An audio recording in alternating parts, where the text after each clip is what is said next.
Hello, welcome to Great Minds Tutorials. This is your favorite tutor Khodiso, and we continue with another one. And in this one, I'm gonna be dealing with how you can design your Java docs, but I'm gonna be showing you how you can write a docs comment and how you can then document that into a Java doc.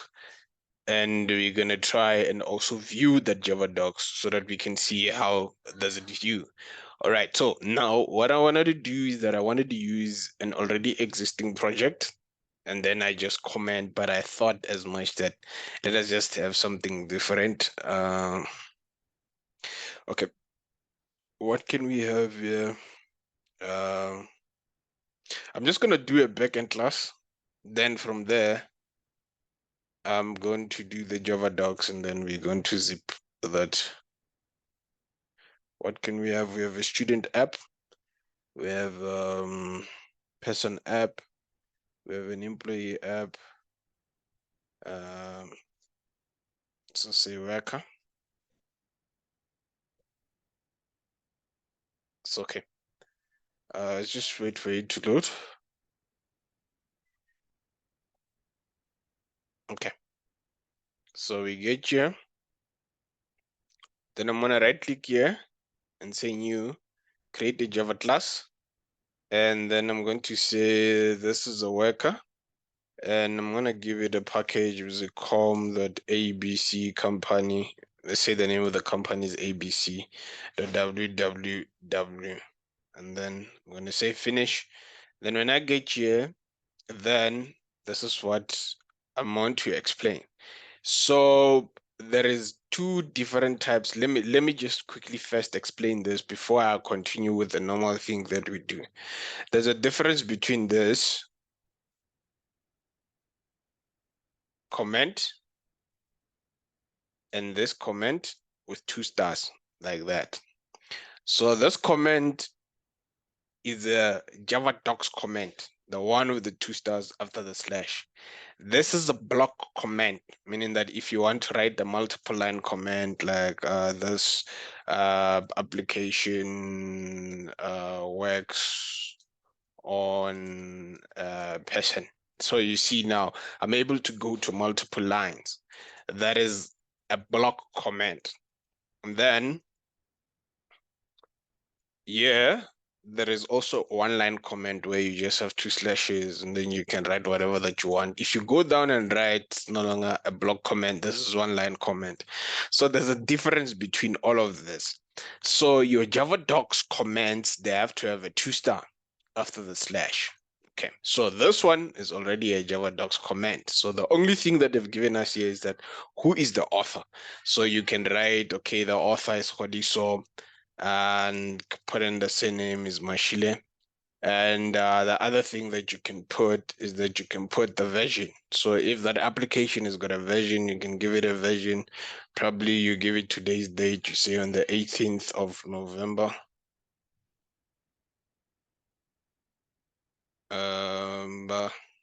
2023. Something like that. That's if it's got a version number. And that is what you can put up here. That is what you can put up here together with the author. So, but that is what we call talking about when we're saying Java docs comment. So let's say inside here, I wanted to give it a private static void. What am I doing? Private string, it's a name, private string, it's a name, private int, let's say a worker has got an age, private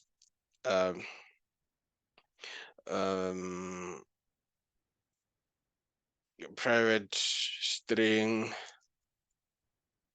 Let's say my employee number has got alphabets, a mixture of alphabets and numbers. We can say string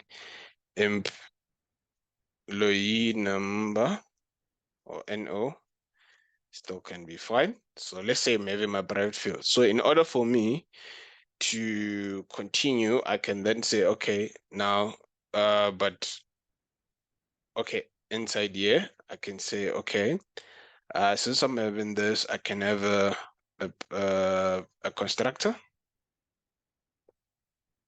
So let's say I had a parameterized constructor. So select all and say generate, and then I'll be able to generate my setters and getters methods.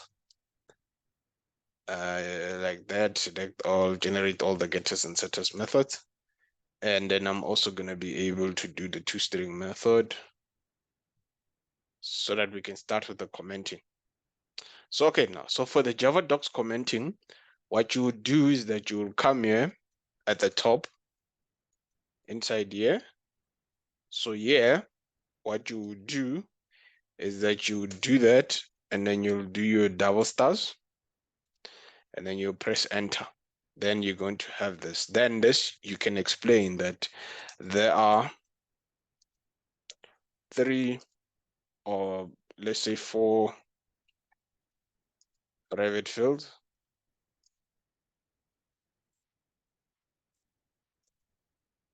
And you can name them. There are 4 private fields. Maybe let's do this. Let's say, so it's up to you based on your documentation how you want to write. But the standard thing is that you need to understand is that the double star Java documentation and the 1 star is a block comment. That is the difference. So you're saying there's a name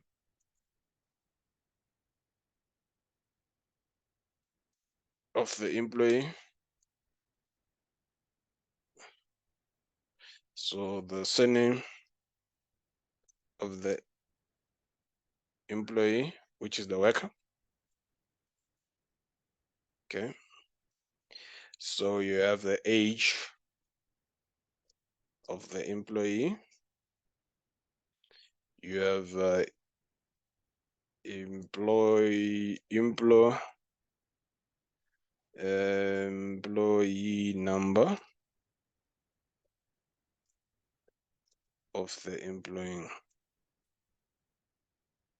You can even put full stops, still allowed. But one thing you must understand about this is that it's able to check for spelling errors.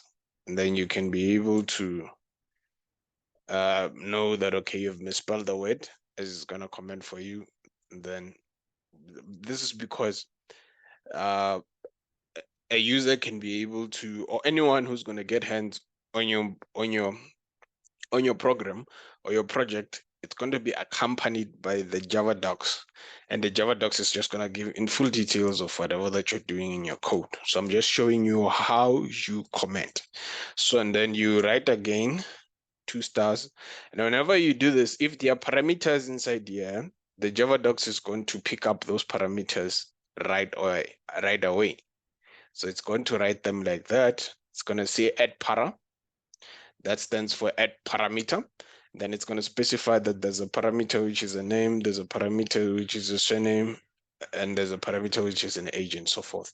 So you can also explain here that this is a parameterized constructor that initializes, or it stores all the behaviors of the class. Okay. So, and then when you get here, if there's a return, there's another one which is add return. You will see it will appear. Okay, double star, and then there is it, add return. So this, you also specify that this is an accessor method.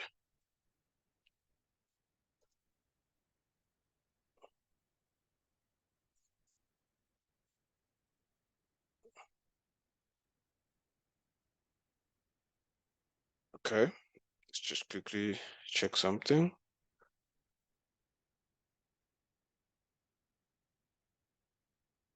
No, but I don't want to write accessory. I want to write accessor method. Okay, but it's fine. I want to write the accessor method. This is an accessor method, or okay, let's just use the simple term if it doesn't want to take this one.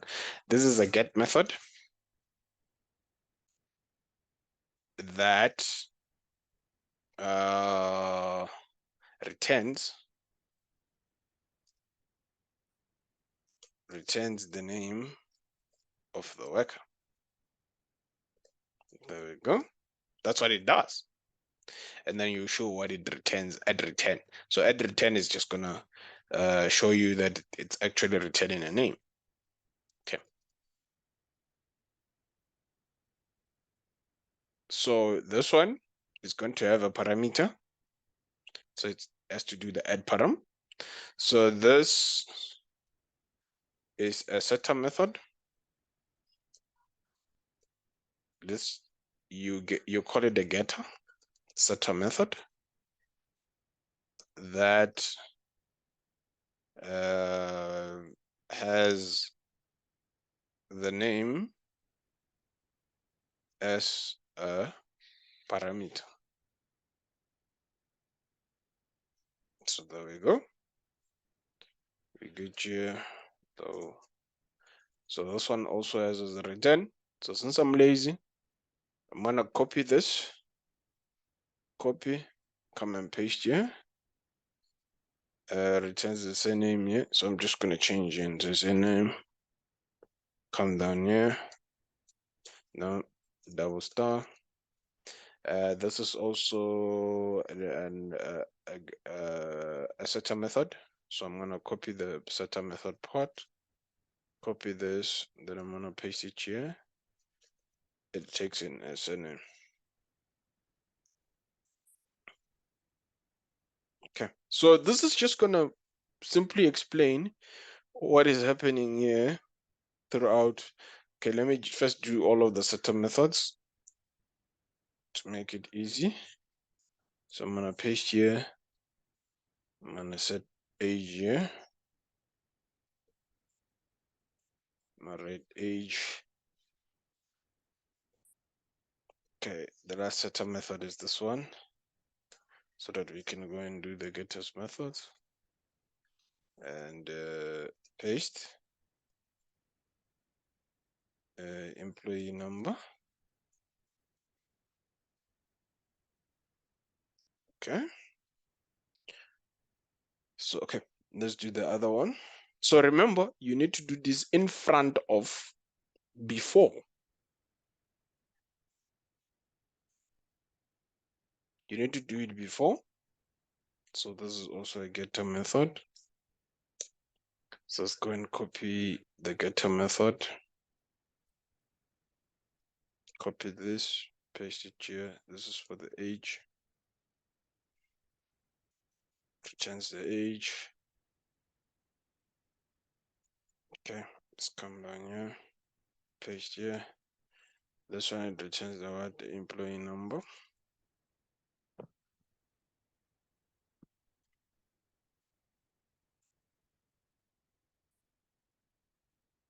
Okay. Then for the toString method,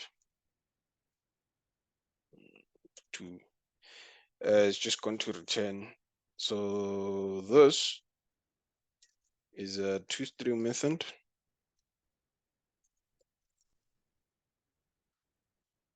that shows the current state of the class. Okay, so then when you're done with this, what you do is that you come here, you click here, right click, and then you'll say generate Java docs. You will say generate Java docs, and then when you see generate Java docs, you see here it will say worker Java docs. But what I'm gonna do, I'm also going to generate the Java file, which is what we did previously.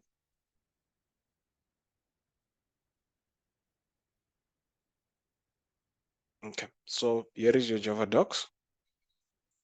Let me just say continue. Then it's going to show you your Java docs. It's going to appear in a form of HTML.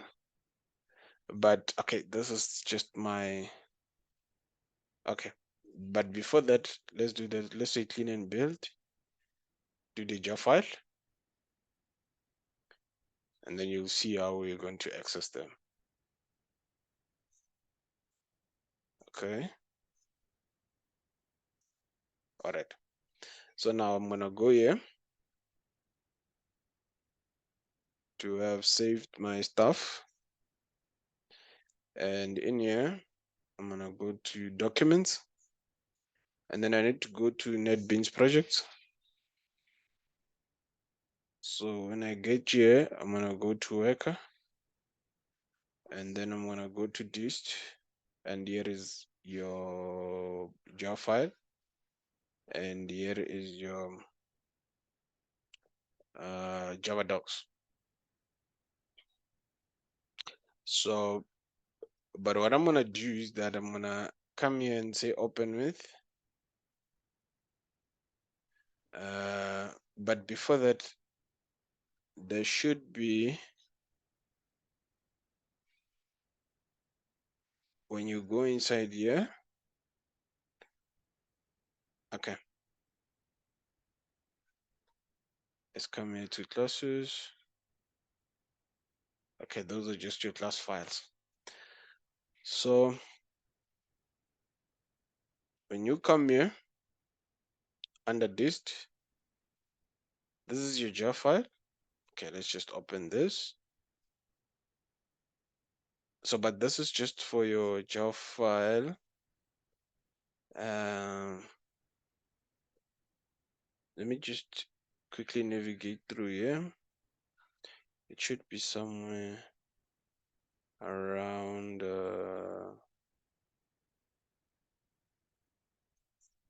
okay, let me quickly go back. I think the process of me creating the Java docs after, okay, let's say generate Java docs again. Let's try it again. I think I have to generate the Java file before. Yes, now we're working. So here is it. So what I had to do is that I had to first clean and build so that I create the Java file. And then this is the Java docs that is going to accompany the Java file. So now in here, remember this is my package, which is com.abc. And then there's a class here, which is worker. And when you open that class, you will see those comments. So here is that description, that comment that say that this is a parameterized constructor to store all the behaviors of the class. And if you go back there, you'll see I do have that comment, which was where? Which was here, that this is a parameterized constructor that stores all the behaviors of the class. So the other thing that we are supposed to see here is that we then have to see the parameters. I think if you scroll down here, this is where you'll see it in full. You will see it say that this is the parameterized constructor. So here are those parameters. So the parameter is a name, surname, an age, and an employee number, and you can see they are there. So the other ones that we have, just a summary description, is that we also have an age, get age, and this is the modifier or type. So the access modifier is that it returns an int. This one it returns a string, and that one it returns a string. This one a void and a void and a void and so on. So it explains that this is a getter method and so on and so on, up till the toString method. So this is the detailed constructor details, and then it explains everything that I've said inside there. So you can be able to use this Java docs, and there's many ways that you can expand this and write more information into that. So after doing that, what you can do is that you can come here, you will go to documents, and you go to NetBeans project, and you will come to Worker app, and you will go to dist, and you'll see here is your Java docs. So when you get here to the Java docs, you just need to click on this one, the one that is written index. I think even inside here, the worker app, this is where you are having everything. But even if you had to come here and click the worker app, it's going to show you up until the worker app. So this goes into your disk, your Java docs, your worker app, and inside there, that is your worker app.html. As I've mentioned before, that this is going to come in a form of a Java, what you call, it's going to come in a form of an HTML. So if you come here, you want to read, you will see that you will have your, okay, this one is not going to have your descriptions. What we need to do is that we need to go to the worker.html. So I went to the wrong one when I went to the worker app. I'm supposed to go into the worker. Okay, but let's try and open this one. Yeah. So when you open the index, you'll go, there's a worker app. The worker app is a front-end class, and we do not have anything inside there. So we need to go into this package and go into the worker. So as you see here, you will have those descriptions that we are having, where we wrote that this is a parameterized constructor that stores all the behaviors of the class. And this is just the summary up here. And you also have all your getters methods and also your setters methods and the toString method. And down here, you'll have the detailed. So remember those add parameters, name, add parameter, surname, add parameter age, add parameter employee number. Those are the ones that we have in there. So the returns, yeah, remember when we said it's going to return, it's supposed to return, so this is the part I think we missed out here. There is something that we were supposed to write. So let's just quickly go back here and see what is going to happen if we go back here. So I think for the returns, what you need to do, you just need to specify what it's supposed to be returning. Yeah. So this one is supposed to be returning a name. So and then let's go back here, generate Java doc, and let's see. So it's gonna pop it up. There we go. And let's see if it has it inside there. That is the only thing that we missed out there. Yeah, there we go. It's able to say that whatever it's returning is the name. So you'll just do on for the surname and the age and also the employee number. And that is it from me for this part. Till the next time we drop. Cheers.